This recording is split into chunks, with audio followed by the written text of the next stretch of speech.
નમસ્કાર, સુપર 6 માં આપનું સ્વાગત છે। આપની સાથે હું છું શિવાની। આજે પણ વાત કરીશું મહત્વપૂર્ણ મુદ્દાઓની વાત, પણ આજના દિવસના સૌથી મહત્વના 6 મુદ્દાઓ જોઈએ કે ગરીબોને સસ્તા ભાવે અનાજ આપવાના નામ પર ક્યાં થઈ રહી હતી છેતરપિંડી, તેના પર નજર રહેશે।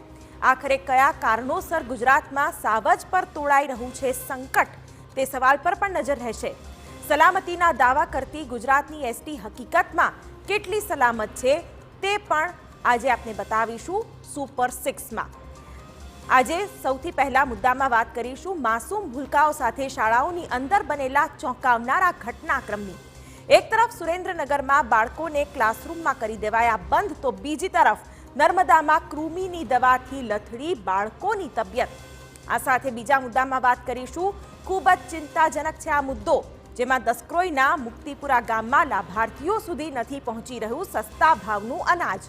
આખરે ગરીબોના નામ પર કોણ ખાટી રહ્યું છે લાભ, તેના પર પણ કરીશું નજર। ત્રીજા મુદ્દામાં વાત કરીશું સાવજ પર તોડાઈ રહેલા સંકટની। રાજ્યમાં પહેલીવાર દરિયામાં ડૂબવાને લીધે એક સિંહણનું નીપજ્યું છે મોત। જાણીશું કે સાવજ મુદ્દે દરિયાએ કેવી રીતે વધારી દીધી છે વન વિભાગની ચિંતા।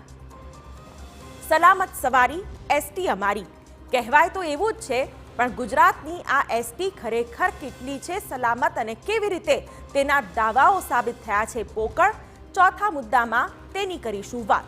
તો પાંચમા મુદ્દામાં વાત કરીશું બેફામ બનેલા બાઇકર્સની। આખરે કેમ રાજકોટમાં સ્ટંટબાજોને નથી કોઈ પણ પ્રકારનો કાયદાનો ડર, અને વડોદરામાં એક નશાખોરે રોંગ સાઈડમાં કાર હંકારી કેવો મચાવ્યો આતંક, તેની પર પણ નજર કરીશું। અને છઠ્ઠા મુદ્દામાં વાત બીમાર બનાવતી દવાઓની। જી હા, ઝડપાઈ છે કરોડોની બનાવટી દવાઓ, જેની તપાસમાં સામે આવ્યા છે ખૂબ જ ચોંકાવનારા ખુલાસા। ત્યારે સૌથી પહેલા વાત કરીએ